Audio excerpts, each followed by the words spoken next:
तो आज के लेक्चर में हम लोग सेट का जितने भी लॉज हैं, जितने भी प्रॉपर्टीज़ हैं, उस पर फोकस कर रहे हैं, उसको अच्छा से पढ़ रहे हैं और उसको पहले समझेंगे और उसको कैसे यूज करेंगे, कहाँ यूज करना, ये ज़रूरी है।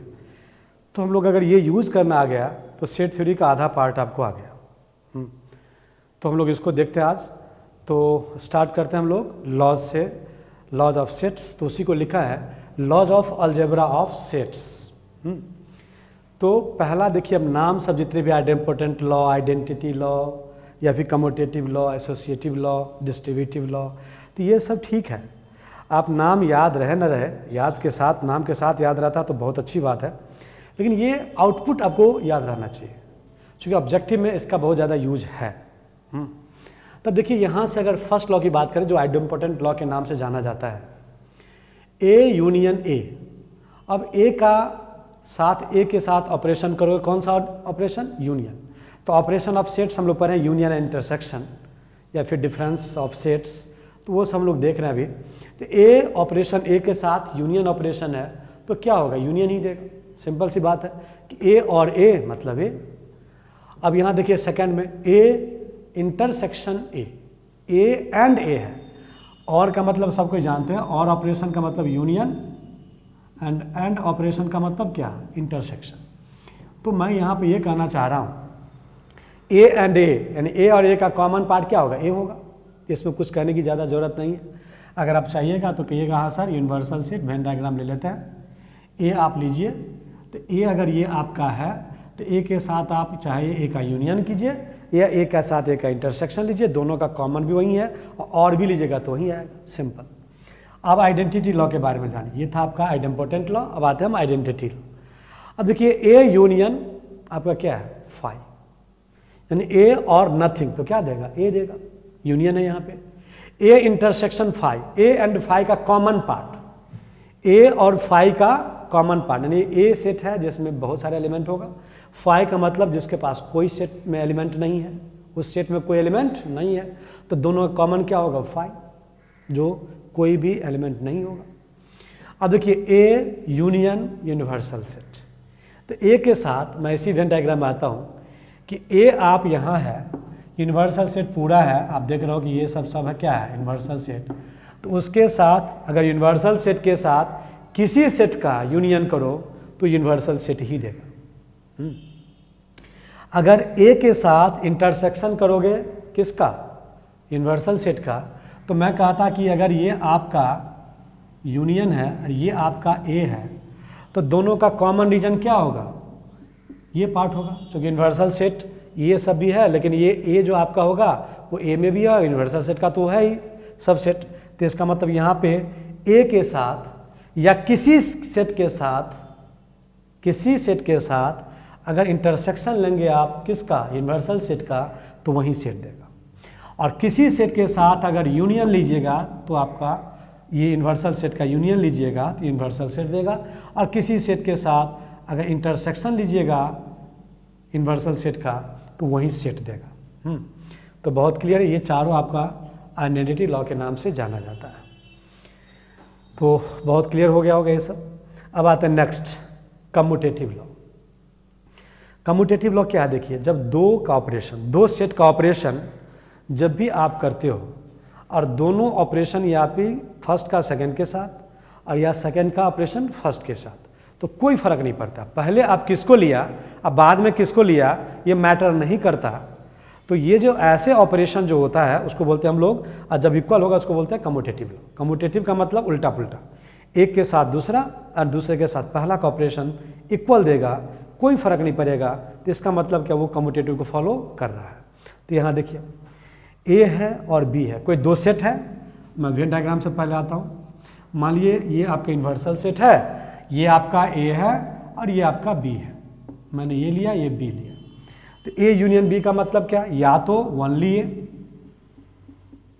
या तो ओनली बी या तो दोनों का कॉमन वैल्यू। तो ये आपको क्या दिखाई देगा? दोनों ये मिला क्या देगा? ए यूनियन बी दिखाई देगा। अगर मैं कहता कि बी यूनियन ए क्या होगा? बी और ए क्या होगा? तो जितने भी बी का पार्ट है वो उसके साथ ए का पार्ट है वो कॉमन होगा, तो तो ये दोनों क्या देगा आपका, सेम देगा। तो बी के साथ आप ए करिए या ए के साथ बी कीजिए, दोनों का मीनिंग क्या आएगा, सेम आएगा। तो वही मैंने कहा A union B equal to B union A, और ये कम्यूटेटिव को फॉलो करेगा, क्योंकि दो का ऑपरेशन जब आप पहला के साथ दूसरा कीजिए या दूसरा के साथ पहला कीजिए तो फॉलो करेगा, तो कम्यूटेटिव। अब इसका देखिए इंटरसेक्शन क्या होगा। अगर मैं सेकंड की बात करूं, ये आपका यूनिवर्सल सेट है, ये आपका ए है, ये आपका बी है। तो ए एंड बी मतलब ऐसा एलिमेंट क्या हो जो ए में भी हो एंड बी में भी हो, या ऐसा रीजन जो ए और बी दोनों का, ए एंड बी मतलब क्या, ए एंड बी के दोनों का ए में भी हो एंड बी में भी हो। तो ये आपका आ गया। तो इसका मतलब हम लोग क्या लिखेंगे, दिस वन क्या आपका ए एंड बी है। अब कोई कहेगा नहीं सर मैं इसको बोलना चाहता हूँ बी एंड ए, तो भी वही चीज़ है। इस रीजन को आप ए एंड बी बोलिए या बी एंड ए बोलिए, तो ये रीजन आपका दिखाई देगा ए एंड बी और बी एंड ए, दोनों का मीनिंग क्या है, सेम है। तो आप देख रहे हो कि ए यूनियन बी या B union A intersection B या बी इंटरसेक्शन ए, दोनों सेम है। और जब आप पहला के साथ दूसरा का ऑपरेशन करो या दूसरा के साथ पहला का ऑपरेशन करो, तो ये यूनियन ऑपरेशन करें या इंटरसेक्शन करें कोई फ़र्क नहीं पड़ेगा। मतलब क्या, ये operation union and intersection commutative को फॉलो करता है, यानी दो सेट के साथ यूनियन और इंटरसेक्शन जब करेंगे तो वो कम्यूटेटिव को फॉलो करता है। तो यही था कम्यूटेटिव लॉ। लेकिन अगर इसको अगर हम लोग देखें दूसरे मेथड से भी, तो वहाँ से भी कर सकते हैं। मेथड 2, मान लेता हूँ क्या कि कोई ऐसा आर्बिट्ररी एलिमेंट है, let x be any arbitrary element, एक ऐसा आर्बिट्ररी एलिमेंट है जो x belongs to A union B है। x belongs to A union B मतलब कोई मैंने x कोई एलिमेंट लिया जो वो एलिमेंट ए यूनियन बी का वो पार्ट है। तो इसका मतलब क्या, इसका मतलब ये होगा कि या तो x ए का पार्ट होगा, x बिलोंग्स टू ए, या नहीं तो x क्या होगा, b का पार्ट होगा। किसी न किसी एक का वो पार्ट होगा तभी ये पॉसिबल है। अब इसका मतलब मैं लिख सकता हूँ कि दैट इम्प्लाइज, अगर इसको पहले लिख दूँ x बिलोंग्स टू b, एक जगह मैं b लिख रहा हूँ और x बिलोंग्स टू ए, तो चलेगा। x मेरा अगर a यूनियन b का एलिमेंट हो तो इसका मतलब क्या, ये x या तो a में होगा या तो b में होगा या तो दोनों में, लेकिन कम से कम एक में तो होना ही चाहिए, किसी न किसी एक में। तो वहीं लिखा हो कि x बिलोंग्स टू a और x बिलोंग्स टू b। अब इसको पहले लिख दिया, इसको बाद में लिखा। इसका मतलब क्या, that implies x belongs to, अब b तो रहेगा ही, अब ये और है, और का मतलब क्या, यूनियन a। अब यहाँ से देखिए आपने क्या किया है, पहला आप x देख रहे हो कि x एलिमेंट है मेरा a यूनियन b का part, x element a union b है, और वहीं x b यूनियन a भी आ गया। तो यहाँ से हम लोग कहेंगे कि x अगर एलिमेंट है a यूनियन b का और x element b union a का आ गया, इसका मतलब क्या कि दैट इम्प्लाइज या देयरफॉर यहाँ से कहेंगे कि a union b is the subset of b union a। ऐसा आ गया। मैं यहाँ से मैं फिर से बोल दे रहा हूँ, x element is this and x element of this आ गया। इसका मतलब क्या, ये मेरा सबसेट होगा इसका, कि नहीं। तो यहाँ से अगर हम लोग उसको फिर से कहें कि मान लीजिए लेट, ऐसे ही मान लेता हूँ सिमिलरली कि y be any arbitrary element which y belongs to, अब लेता हूँ उसका दूसरे वाला पार्ट का, ये पहला वाला पार्ट का लिया, अब मैं लेता हूँ दूसरा वाला पार्ट b यूनियन a का। इसका मतलब क्या कि y या तो b में लाई करेगा, b का वो पार्ट होगा, या फिर y मेरा a का पार्ट होगा, किसी न किसी एक में होगा, तभी तो वो y belong to b union a आएगा। तो अब मैं यहाँ से आता हूँ नेक्स्ट, मैं इसी को पहले लिख रहा हूँ, y बिलोंग्स टू लिखूँगा अब a और y बिलोंग्स टू b, कोई फ़र्क नहीं पड़ेगा। ये स्टेटमेंट क्या है, सेम है। इसका मतलब क्या, y बिलोंग्स टू a और का मतलब क्या, यूनियन b। मैं बार बार कह रहा हूँ, और का मतलब यूनियन, एंड का मतलब इंटरसेक्शन। तो इसका मतलब यहाँ से वही देखिए कि ये पार्ट अगर y कोई आपने एलिमेंट लिया, ये y अगर इस सेट का अगर एलिमेंट होगा और वहीं y आपका इस एलिमेंट यानी इस सेट का भी एलिमेंट आ गया, इसका मतलब क्या कि y अगर यहाँ है तो y यहाँ भी है, इसका मतलब this one is the subset of this. इसका मतलब क्या, therefore B union A is the subset of A union B। अब इसको इक्वेशन 1 कहें, इसको इक्वेशन अगर 2 कह दें तो आपको मैं क्या कहूँगा कि हम लोग क्या पढ़े थे, एक सेट को याद कीजिए कि अगर A मेरा सबसेट होगा B का and B is the subset of अगर A होगा तो दैट इम्प्लाइज क्या पढ़े थे, सबसेट में याद कीजिए, इसका मतलब क्या A इजकल टू B होगा पक्का। या फिर इसी को उल्टा कहें कि A इजकल टू B होगा तो इसका मतलब A is the subset of B and B is the subset of A। हम लोग ये चीज़ पढ़ा था अगर याद होगा तो, ये कॉन्सेप्ट। तो यहाँ इस कॉन्सेप्ट का अगर यूज़ करूँ तो फ्रॉम 1 एंड 2 कहिएगा ये मेरा सबसेट है इसका और ये मेरा सबसेट है इसका, सेकेंड तो वही कह रहा है, तो इसका मतलब फ्रॉम 1 एंड 2 यहाँ से हम लोग कहेंगे क्या कि A union B equal to B union A, है ना। तो ये था आपका मेथड 2। अगर उसी तरह से अगर मैं इसके लिए बोलता, ये जो सेकंड वाला है, सेकंड वाला का वेन डायग्राम मेथड से बहुत क्लियर हम लोग देख लिया कि ये दोनों इक्वल होगा। इसी कहते हैं कि अगर x कोई एलिमेंट होता, अगर x यहाँ से कहता कि x एलिमेंट्स क्या A इंटरसेक्शन B, तो यहाँ से क्या लिखा था, x belongs to A and यहाँ पे क्या लिखा था, and x belongs to B।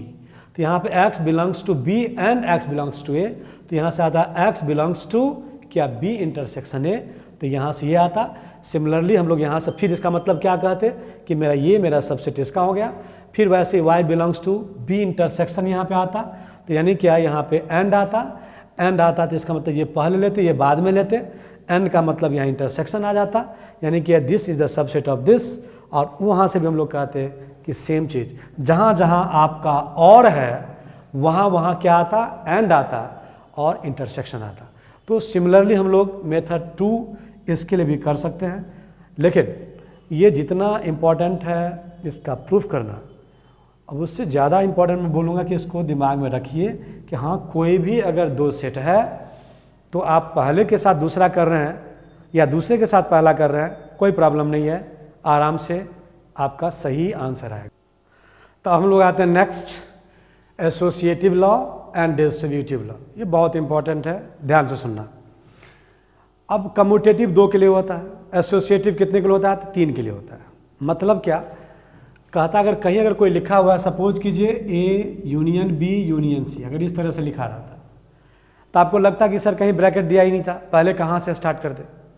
तो आपको जानना चाहिए कि अगर मैं A का ऑपरेशन B के साथ कर लूँ, अब फिर जो रिमेनिंग बचा उसका मैं C के साथ कर ले। मान लो कोई स्टूडेंट ऐसा किया, कोई कहा नहीं सर मैंने क्या किया, पहले B और C का कर लिया, उसके साथ मैंने A का किया। तो बता दूं कि ये दोनों चीज़ क्या आएगा, आपका सेम आएगा, कोई फ़र्क नहीं पड़ेगा। या फिर इसी तरह से अगर मान लीजिए कि A intersection B intersection C था, अगर आ गया ऐसा, तो आपके दिमाग में चलेगा कि अब क्या करें, ब्रैकेट है ही नहीं, किसका यूज़ किया है। तो अब यहाँ से कहोगे कि फिर वही बात कि A इंटरसेक्शन B पहले कर लें, फिर उसके साथ C का करें। या फिर अगर मैं कहूँगा नहीं कि सर मैं B और C का पहले किया फिर मैं A के साथ किया, तो दोनों चीज़ क्या है, सेम है, कोई फ़र्क नहीं पड़ेगा। ये चीज़ आप इसके रूप में आइए या इसके रूप में आइए, कोई फ़र्क नहीं पड़ेगा। तो बोलता है कि ठीक है, तो कम्यूटेटिव मतलब 3 के साथ होता है। तो हाँ, अगर मैं 3 सेट कोई लिया और उसका ऑपरेशन आप देख रहे हो यूनियन है, तो पहले 2 का करो फिर तीसरे के साथ करो, या लास्ट 2 का करो फिर पहले के साथ करो। तो ये यूनियन रहे या इंटरसेक्शन रहे, लेकिन सब सेम है। देखिए यहाँ और यहाँ दोनों क्या है, सेम है, ये दोनों सेम है। और यहाँ क्या देखिए ये भी क्या है, ये दोनों क्या है, सेम है। तो ये एसोसिएटिव हो गया। डिस्ट्रीब्यूटिव की बात हम आगे करेंगे।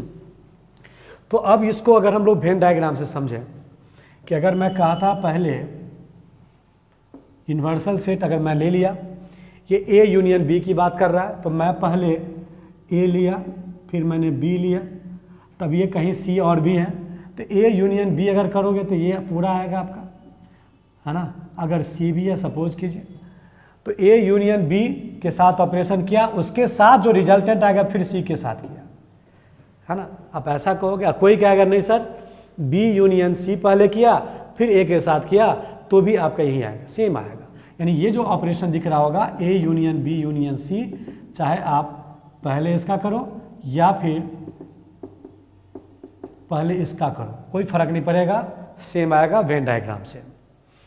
या फिर अगर मैं इस सेकेंड की बात कर रहा हूँ, एसोसिएटिव का सेकेंड दूसरा पार्ट, अगर मैं वहाँ भी लेता, मान लीजिए ये यूनिवर्सल सेट है, अब देखिए ए इंटरसेक्शन बी है, तो ए इंटरसेक्शन बी की बात करूँ तो पक्का कहिएगा पे ऐसा होगा, ए इंटरसेक्शन बी ऐसा होगा।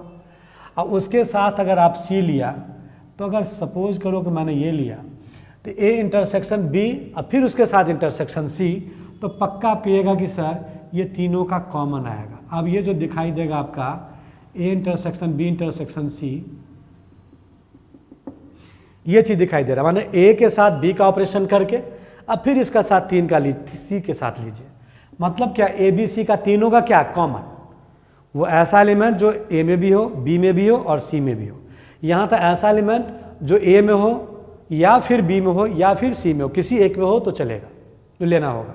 और यहाँ कहा था तीनों में होगा तो लेंगे, तो आप ए के साथ बी का पहले कर लें और तब सी का करें, या फिर बी और सी का पहले करें और तब ए के साथ करें, तो कहिएगा ये कॉमन आएगा और ये जोन आपका आएगा A intersection B intersection C या फिर A intersection of B and C. Intersection बोलूँ या एंड बोलूँ, बी एंड सी या बी इंटरसेक्शन सी, मीनिंग वही है। तो ये था वेन डायग्राम से कि ये एसोसिएटिव को फॉलो कर रहा है, ये दोनों और ये दोनों आपका क्या आएगा, सेम आएगा। लेकिन इसको अगर मेथड 2 से आता, सपोज करो मेथड 2 से, जैसे मैंने आपका मेथड 2 बताया था यूनियन में, उसी तरह से आप यहाँ भी कर सकते हो। बड़ा आराम से कहते कि मैं कोई मान लेता हूँ ऐसा कि x बिलोंग्स टू, जो आपको दिख रहा है कि A union B union C, अगर मैं ऐसा कोई आर्बिट्ररी एलिमेंट x का ले लूँ जो इसका पार्ट है, तो इसका मतलब क्या, इसका मतलब ये होगा कि x belongs to A union B और x बिलोंग्स टू सी। जैसे मैंने पिछला जस्ट कम्यूटेटिव के लिए किया था वही काम करेंगे। तो इसका मतलब क्या, that implies x belongs to A, और इसको जो ओपन कर दो क्या होगा, और x बिलोंग्स टू बी और x बिलोंग्स टू क्या है, सी। अगर मैं फिर इसको लिख दूं that is x belongs to A और यहाँ पे है, तो और यहाँ क्या होगा, x बिलोंग्स टू बी और x बिलोंग्स टू सी। तो फिर यहाँ से आप क्या कहिएगा, that implies x belongs to A और यहाँ क्या आ जाएगा, x बिलोंग्स टू बी और सी की बात कर रहा है, इसका मतलब बिलोंग्स टू क्या आ जाएगा, बी यूनियन सी। तब यहाँ से फिर आप क्या कहोगे, that implies x belongs to A है, यानी क्या x बिलोंग्स टू ए और का मतलब क्या, यूनियन, और फिर आ जाएगा ये बी यूनियन सी। तो आप कहिएगा कि x is the element of ये है और x is the element of इसका भी आ गया, इसका मतलब क्या, this one is the subset of this. यहाँ से आप कहोगे अगर इसको देखा जाए, इसको देखा जाए, तो this one is the subset of क्या, दिस होगा। और ठीक उसी तरह से फिर कहेंगे कि y is the element of ये लेंगे और तब दिखा देंगे कि this is the subset of this. इसका मतलब ये इसका सबसेट होगा और ये इसका सबसेट होगा, इसका मतलब दोनों क्या होगा, इक्वल होगा। सिमिलरली फॉर सेकंड भी आप करते तो कहते वहाँ पे जहाँ जहाँ और है वहाँ वहाँ क्या आता, एंड आता, और फिर वहाँ से भी हम लोग वही काम करते। जैसे देखिए सेकंड का एंड ऑपरेशन का मैं थोड़ा बता दे रहा हूँ। एंड ऑपरेशन में क्या कर रहा है देखिए अब सेकंड में, कि अगर मैं मान लूँ कि x मेरा आर्बिट्ररी एलिमेंट है, कोई आर्बिट्ररी एलिमेंट है, तो x belongs to A intersection B intersection C आया। अब यहाँ से लिखता क्या कि x बिलोंग्स टू, अब यहाँ क्या कहते हैं कि a intersection b and x belongs to c। फिर यहाँ से कहते हैं x belongs to a and x belongs to b and x belongs to c, ये आता। दैट इम्प्लाइज क्या होता है, देखिए अब यहाँ से क्या कहते हैं हम लोग कि x belongs to a and x belongs to a नहीं, यहाँ पे आ गया b and x belongs to c। फिर यहाँ से क्या आएगा कि x belongs to a and का मतलब क्या, इंटरसेक्शन x बिलोंग्स टू, फिर क्या यहाँ से आ जाएगा b एंड c। फिर यहाँ से कहिएगा x belongs to a intersection, आप यहाँ पे एंड है, अभी यहाँ पे एंड था ये, तो x belongs to a and x belongs to this, इसका मतलब क्या, a b इंटरसेक्शन c। तो यहाँ से कहिएगा कि अगर x इसका एलिमेंट है इस सेट का, तो वहीं x इसका भी आ गया। इसका मतलब क्या कि this one is the subset of this, यहाँ से लिखेंगे कि a intersection b intersection c is the subset of a intersection b and c। तो अगर इसको 1 मान लें, सिमिलरली मैं y एलिमेंट ले लूँ, जो अब कहेंगे क्या कि ये इसका क्या है, एलिमेंट है। तो सिमिलरली यहाँ से आइएगा तो फिर देखिएगा क्या कि मैं यहाँ से देखा कि this one is the subset of this, second से आएगा this one is the subset of this, यानी क्या सेम प्रोसेस कि अगर ये इसका सबसेट होगा ये इसका सबसेट होगा, इसका मतलब क्या दोनों क्या होगा, इक्वल होगा। तो ये मेथड 2 था, लेकिन मैं समझता हूँ क्या कि वेन डायग्राम ही ज़्यादा बेटर है, उसको ही आप समझिए। अब आते हैं क्या, ये डिस्ट्रीब्यूटिव लॉ। सबसे पहले तो याद रखने का तरीका जानो कि ये है क्या, डिस्ट्रीब्यूटिव लॉ का फर्स्ट क्या कह रहा है। तो सबसे पहले फर्स्ट के बारे में देखिए कि एसोसिएटिव में डिस्ट्रीब्यूशन में डिफरेंस क्या है, कि ये दोनों में क्या था, सेम था। और यहाँ क्या देखिए, अब एक अगर इंटरसेक्शन है तो दूसरा क्या है, यूनियन है, ये डिफरेंट है। अब बहुत सारे बच्चों को यही नहीं समझ में आता है कि ये एसोसिएटिव क्यों लगा दिया यहाँ पे, डिस्ट्रीब्यूटिव क्यों। तो ये है आपका एंड और ये क्या है, और, है ना। अगर इसको ऐसा समझें कि एंड ऑपरेशन को मैं कुछ देर के लिए मैं मल्टीपल इनटू में समझता हूँ। मान लीजिए मैं कहा था यहाँ से कि a इंटू बी प्लस सी, अगर मैं कह दूँ, मैं a को माना a, b को माना b और c को माना स्मॉल c, और यूनियन के जगह प्लस का और इंटरसेक्शन की जगह पे इनटू का। तो इसका मतलब आप क्या कहोगे कि a into B plus a into C, ये आप कहते हैं कि a into B plus C का मतलब क्या होगा, a into B plus a into C. अगर मैं यही चीज़ फिर से यहाँ पे आऊँ, इनटू का मतलब मैंने क्या कहा, इनटू का मतलब इंटरसेक्शन की बात करता हूँ और यूनियन का मतलब प्लस की बात करता हूँ, ठीक। तब यहाँ देखिए, अब यह क्या, a into B plus C है, मतलब क्या, a into B plus a into C, जो मैंने यहाँ लिखा उसी को लिखा। तो ये तो समझने के लिए है, मतलब एक आपका इंटरसेक्शन है तो दूसरा यूनियन है, या यहाँ पे अगर यूनियन है तो यहाँ इंटरसेक्शन है, तब ये पॉसिबल है। हाँ, कोई समझता है क्या सर कि यहाँ पे ये पहले नहीं था, ये अब यहाँ पे पहले ये लिखा है बाद में है, पहले ये था बाद में ये था, क्या फ़र्क पड़ता है। कम्यूटेटिव तुम जाने हो कि अगर a के साथ अगर मैं इसको r मान लूँ तो a इंटरसेक्शन r बोलूँ या r इंटरसेक्शन a बोलूँ, कोई फ़र्क नहीं पड़ेगा। तो ये चीज़ और ये चीज़ क्या है, सेम है। इससे कोई थोड़ा भी ये मत समझना कि ये दोनों चीज़ क्या है, सेम है। कम्यूटेटिव हमने देखा था। लेकिन यहाँ देखिए मैं क्या कहना चाह रहा हूँ, इसको ओपन कैसे करेंगे, फिर से समझो कि a इंटरसेक्शन लिख दिया। अब क्या है b, अब ये इस ब्रैकेट को ओपन कर रहा हूँ, तो a इंटरसेक्शन के साथ b, अब फिर a इंटरसेक्शन के साथ क्या, c, और बीच में b और c के बीच में क्या है, यूनियन, तो यहाँ यूनियन डाल दिया। ये चीज़ याद रखिए, ठीक। सिमिलरली सेकंड के लिए देखिए क्या होगा। तो मैं क्या कैसे लिखूँगा, इसको थोड़ा ध्यान से सुनिए कैसे लिखता हूँ, इसलिए मिटाया कि आप समझिए इस चीज़ को कि a यूनियन है, तो यूनियन लिख दिया। a यूनियन के साथ कौन आएगा, अब ब्रैकेट को खोलिए, अब क्या होगा, b। अब फिर a यूनियन के साथ कौन आएगा, दूसरा क्या है, c। a यूनियन दोनों में हम लेंगे, इस ब्रैकेट में दोनों में आएगा, वो डिस्ट्रीब्यूट होगा, डिस्ट्रीब्यूटिव लॉ है। तो a यूनियन b के साथ भी और a यूनियन c के साथ भी, और बीच में ऑपरेशन क्या है बताइए, अब बीच में ऑपरेशन क्या, इंटरसेक्शन का इंटरसेक्शन लगा दिया। तो सबसे पहले जरूरी है कि मैं आपको बता दूं, एसोसिएटिव और डिस्ट्रीब्यूटिव अलग अलग लॉ है। यहाँ पे दोनों आपका यूनियन था या दोनों इंटरसेक्शन था, यहाँ पे एक इंटरसेक्शन है तो दूसरा यूनियन, या पहला यूनियन है दूसरा इंटरसेक्शन। तो ये पहला डिफरेंस। और दूसरा हम लोग देखें कि आउटपुट में पहले दो का करो फिर लास्ट के साथ करो, या लास्ट दो का करो फिर पहले के साथ करो, कोई फ़र्क नहीं। लेकिन यहाँ पे वो चीज़ डिफरेंट है। यहाँ का था डिस्ट्रीब्यूट करना है तो आप a इंटरसेक्शन b फिर क्या a इंटरसेक्शन c लिखिए, दो आपका आ गया। अब यहाँ पे यूनियन है तो यूनियन डालिए, या फिर a यूनियन b के साथ लिखिए, फिर a यूनियन c के साथ लिखिए, और दोनों के बीच इंटरसेक्शन तो इंटरसेक्शन लिखिए। तो ये था इसका क्या लिखने का तरीका। लेकिन इसका प्रूफ की बात करें तो प्रूफ भी हम लोग थोड़ा स्पेस बनाते हैं। तो इसका प्रूफ की बात करें तो वेन डायग्राम से भी आ सकते हैं। अब फर्स्ट की बात कर रहा हूँ डिस्ट्रीब्यूटिव का। लेफ्ट हैंड साइड में देखिए तो क्या है, फर्स्ट का लेफ्ट हैंड साइड तो कहिएगा आप कि सर सबसे पहले यूनिवर्सल सेट लीजिए, ले लिया।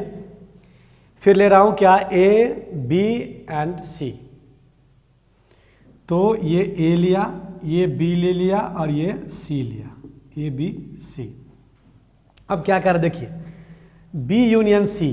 तो बी यूनियन सी का मतलब सब समझते हो कि या तो बी का पार्ट पूरा पूरी या फिर क्या सी का पार्ट। तो ये आपका क्या आ गया, बी यूनियन सी का पार्ट है। लेकिन क्या कह रहा है, अब ए के साथ देखिए, ए तो पार्ट आपका ये सा है पूरा, तब ये आपके क्या कह रहा है कि ए के साथ एंड है, A and B union C. मतलब क्या, बी और सी का जो भी पार्ट है ए के साथ उसका क्या होना चाहिए, कॉमन पार्ट। तो नेक्स्ट आप कहिएगा कि ए के साथ फिर कॉमन, ये आपका टोटल ए था, दिस वन इज ए, ये आपका ए है और ये आपका बी यूनियन सी का पार्ट है। तो उसका कॉमन पार्ट क्या आएगा, दैट इम्प्लाइज, यहाँ से आप कहेंगे कि अगर ये यूनिवर्सल सेट है, ये मेरा ए है, ये मेरा बी है और ये मेरा सी है, तो आप यहाँ से कहोगे कि बहुत क्लियर है सर कि A and B union C. तो इसका मतलब आपको या तो ये दिखेगा और या तो ये दिखेगा। मतलब या तो आपको ये दिखेगा कॉमन पार्ट में या फिर ये दिखेगा, मतलब ए का जो पार्ट है वही है। तो ये आपका क्या आ गया, A intersection B union C. ये आपका लेफ्ट हैंड साइड है। अब राइट हैंड साइड की बात करते हैं हम लोग। राइट हैंड साइड, अब देखिए तो राइट हैंड क्या है, ए इंटरसेक्शन बी। तो मैं ले रहा हूं universal set A B and C, A B and C. तो A intersection B, intersection B का मतलब क्या कि ए एंड बी का कॉमन पार्ट, ये आएगा आपका ए इंटरसेक्शन बी। फिर क्या कर देखिए, ए फिर दूसरा यूनिवर्सल सेट, ये मेरा ए है, ये मेरा बी है और ये मेरा सी है। अब देखिए ए इंटरसेक्शन सी, तो ए इंटरसेक्शन क्या दिख रहा होगा, ये दिख रहा होगा, ये आपका ए इंटरसेक्शन सी। अब ये क्या कर देखिए, दोनों के बीच में क्या है, यूनियन।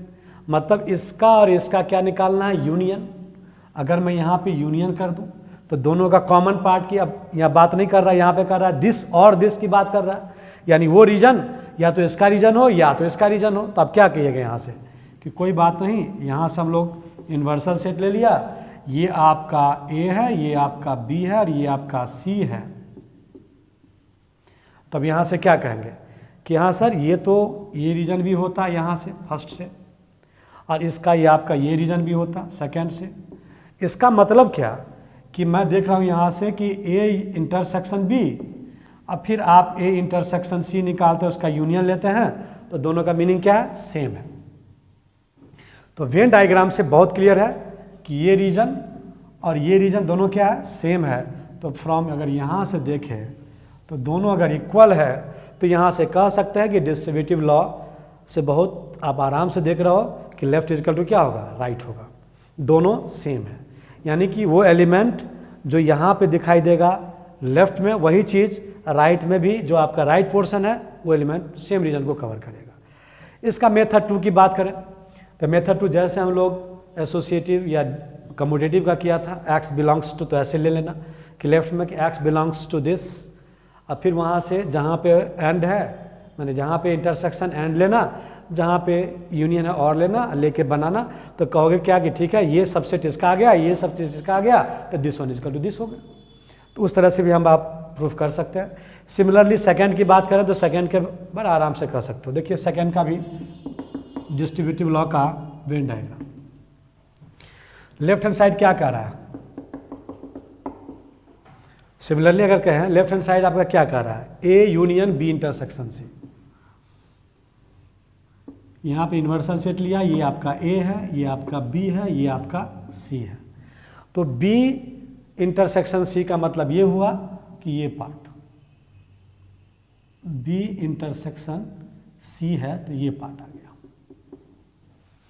बी इंटरसेक्शन सी आपका ये पार्ट आ गया। उसके साथ क्या है, ए के साथ यूनियन है तो ये पार्ट भी आएगा, ए का भी लेना है। तो ये क्या आ गया, A union B intersection C. तो बी इंटरसेक्शन सी वाला पार्ट ये आपका पहले से था, ये आपका पार्ट क्या है, बी इंटरसेक्शन सी का पार्ट था, उसमें ये भी आपका आ गया, तो यानी कि ये आपका लेफ्ट हैंड साइड। अब राइट हैंड साइड सेकेंड का लेते हैं। तो देखिए यहाँ से यूनिवर्सल सेट लिया। अब यहाँ क्या कीजिएगा, ए यूनियन बी, मतलब यहाँ से ए है, ये बी है, ये सी है। तो ए यूनियन बी का मतलब बहुत क्लियर है कि यहाँ से या तो ए या तो बी, ये पार्ट आपका ए यूनियन बी का पार्ट है। फिर ए यूनियन सी, तो ये तो आपका आ गया ए यूनियन बी। फिर कहिएगा क्या, ए यूनियन सी क्या है, तो ये ए है, ये बी है, ये सी है। तो ए यूनियन सी का मतलब ये हो गया या तो ए का पार्ट या तो सी का पार्ट। अब ये दोनों का कॉमन देखिए, अब कॉमन लेना है। यहाँ से क्या अब है, इंटरसेक्शन। तो दोनों का कॉमन रीजन क्या दिखाई देगा, देखिए अब कहिएगा यहाँ से नेक्स्ट में कि A union B intersection A union C अगर लेंगे तो आपका दिखाई देगा कॉमन रीजन दोनों का, ये पार्ट दिखाई देगा, ये दिखाई देगा और ये दिखाई देगा, मतलब यही चीज़ दिखाई देगा आपका। तो इसका मतलब क्या कि अगर मैं इसको, इस वेन डायग्राम को या तो ये बोलूँ या तो ये बोलूँ, दोनों का मीनिंग क्या आ गया, सेम, यानी कि लेफ्ट और राइट क्या आ गया, सेम आ गया। मतलब मैं ये कहना चाह रहा हूँ कि जिस तरह से आपने लेफ्ट का किया, सिमिलरली फॉर राइट भी आप वेन डायग्राम से पहले लेफ्ट निकालेंगे, फिर राइट निकालेंगे, और फिर देखेंगे लेफ्ट और राइट क्या आ गया, सेम आ जाएगा। तो वेन डायग्राम से भी कह सकते हैं। और मेथड 2 जो लोग पढ़ा है, बार बार अभी देखते आ रहे हैं, जहाँ जहाँ यूनियन वहाँ वहाँ, और जहाँ जहाँ इंटरसेक्शन वहाँ एंड का यूज करोगे, तो वहाँ से भी आप कह दोगे कि अगर इसका सबसेट है और ये अगर इसका सबसेट है तो दोनों इक्वल होगा। तो वहाँ से भी इसको प्रूव कर सकते हैं। लेकिन इम्पॉर्टेंट है यहाँ पे इसको दिमाग में रखना, ये डिफरेंस समझ में आ गया होगा, एसोसिएटिव एंड डिस्ट्रीब्यूटिव, और इसका दिमाग में रखना बहुत ज़रूरी। Next property, properties of complement, है ना। अब ये क्या, बहुत सिंपल है, कहता है कि ए के कॉम्प्लीमेंट का क्या है यहाँ पे, और मतलब यूनियन, ए और ए कॉम्प्लीमेंट। तो अब मैं आपको वेन डायग्राम से आता हूँ। अगर ये यूनिवर्सल सेट है, ये अगर ए है और ये आपका क्या, तब क्या होगा, ए कॉम्प्लीमेंट होगा, सबको पता है। तो ए है और ये क्या है, उसका ए कॉम्प्लीमेंट है, मतलब ऐसा पार्ट ये है जो ए का पार्ट नहीं है। तो कहता है ए यूनियन ए कॉम्प्लीमेंट, या तो ये तो क्या होगा, यूनिवर्सल सेट, तो वही लिखा है।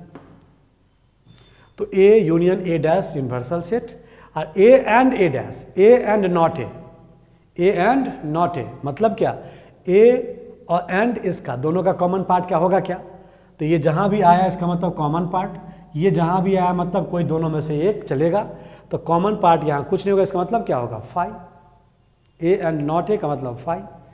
अब फाई का डैश, फाई का कॉम्प्लीमेंट, मतलब क्या, फाई इसका मतलब क्या, कोई एलिमेंट नहीं है, और उसका कॉम्प्लीमेंट मतलब कि सारे एलिमेंट, यानी यूनिवर्सल सेट का सारे एलिमेंट।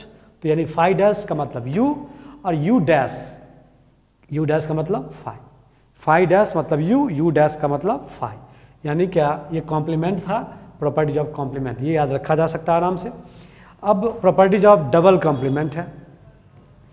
अब कहा था क्या कि ए का कॉम्प्लीमेंट तुमने ले रखा है और उसका फिर कॉम्प्लीमेंट लो, तो आप यहीं से देखिए, ए का कॉम्प्लीमेंट अगर ये है तो इसका ए डैश का कॉम्प्लीमेंट क्या होगा, ये ए होगा, सिंपल सी बात। तो यहाँ से आप कहिएगा कि अगर 2 बार कॉम्प्लीमेंट लो तो ए ही देगा, ए का कॉम्प्लीमेंट ए देगा, या ए के कॉम्प्लीमेंट अगर 4 बार कॉम्प्लीमेंट लेंगे तो भी एक ए देगा। अगर इवन टाइम्स कॉम्प्लीमेंट लेंगे तो वो वही देगा जो सेट था, और टाइम्स लोगे तो कॉम्प्लीमेंट आएगा, सिंपल। तो वही डबल कॉम्प्लीमेंट यहाँ पे है, तो ए डबल बार या A double complement equal to क्या देगा, ए। अब नेक्स्ट डिमॉर्गन्स लॉ, देखिए डिमॉर्गन्स लॉ बहुत इंपॉर्टेंट है। तो एसोसिएटिव लॉ सबसे ज़्यादा अगर देखा जाए तो आपका डिमॉर्गन्स लॉ, फिर डिस्ट्रीब्यूटिव लॉ, फिर एसोसिएटिव लॉ, ये सब इंपॉर्टेंट है। तो डिमॉर्गन्स लॉ का मैं एक कंप्लीट लेक्चर बनाया हूँ, नेक्स्ट लेक्चर, उसको ज़रूर देख लेना, है ना। वो लगभग 20 मिनट के आसपास है, वो कंप्लीट लेक्चर है डिमॉर्गन्स लॉ पे, तो पक्का देखना, तो वहाँ पे डिमॉर्गन्स बहुत क्लियर हो जाएगा। मैं यहाँ केवल लिखने का तरीका बता रहा हूँ कि अगर डिमॉर्गन्स लॉ है, इस एक्सप्रेशन को क्या लिखिएगा। ये ए और बी दो कोई आपका क्या है, सेट है, और ए और बी का ऑपरेशन भी किया और इसके साथ उसका कॉम्प्लीमेंट आपको चाहिए, ऑपरेशन के बाद कॉम्प्लीमेंट चाहिए। तो कहा था कोई बात नहीं कि ए यूनियन बी का डैश लिख रहे हो, तो लिखने का तरीका जानो। अब ये दो स्पेसीज हैं, तो दोनों को आप लिख दीजिए, दोनों सेट को, और इसका मतलब ए का कॉम्प्लीमेंट और फिर बी का कॉम्प्लीमेंट आप इंडिविजुअली लिख दीजिए, और जहाँ यूनियन है तो उसका कॉम्प्लीमेंट इंटरसेक्शन के रूप में, और जहाँ इंटरसेक्शन है उसका कॉम्प्लीमेंट यूनियन के रूप में। मतलब ए कॉम्प्लीमेंट, ए का मैं डैश कर रहा, फिर मैं क्या यूनियन का क्या लिखा डैश इंटरसेक्शन, और फिर बी का क्या कॉम्प्लीमेंट। यहाँ देखिए अब कैसे है, सेकंड का ए का डैश, अब यहाँ क्या है इंटरसेक्शन है तो उसका डैश क्या हो गया यूनियन, और फिर क्या बी का डैश। मतलब बहुत क्लियर है, फिर से बोल दे रहा हूँ, ए का डैश यूनियन का क्या होगा कॉम्प्लीमेंट इंटरसेक्शन, और बी का बी डैश। यहाँ देखिए अब ए है तो ए डैश, यहाँ लिखने का तरीका ऐसे जानो, फिर से मैं बोल दे रहा हूँ, यहाँ क्या होगा ए डैश, इंटरसेक्शन का क्या होगा यूनियन बी डैश। तो ये था आपका डिमॉर्गन्स लॉ। तो यहाँ तक देखा कि laws of algebra of sets ये बहुत इंपॉर्टेंट है। जब भी आप ऑब्जेक्टिव क्वेश्चंस बनाएंगे तो आपके पास दो ऑप्शंस जनरली रहेगा, या तो वेन डायग्राम मेथड, और या फिर यही लॉज ऑफ जो आपको दिख रहे हैं अलजेब्रा ऑफ लॉज, माने लॉज ऑफ सेट्स। तो ये जो आपका इम्पॉर्टेंट चैप्टर जितना भी टॉपिक मैंने अभी देखा, मैं उम्मीद करता हूँ कि सब कुछ समझ में आया होगा, और आप इस चीज़ को डेफिनेटली दिमाग में रखेंगे, और इसका जब लोग क्वेश्चन प्रैक्टिस सेशन में आएंगे तो इसका हम लोग यूज करेंगे ताकि ये कॉन्फिडेंस और भी बेटर हो। लेकिन अभी मैंने जो आपको कहा कि डिमॉर्गन्स का नेक्स्ट चैप्टर, नेक्स्ट टॉपिक, जो मेरा नेक्स्ट लेक्चर जो होगा डिमॉर्गन्स लॉ का ही होगा, उसको आप ज़रूर देखिएगा ताकि वहाँ भी ये बहुत क्लियर हो।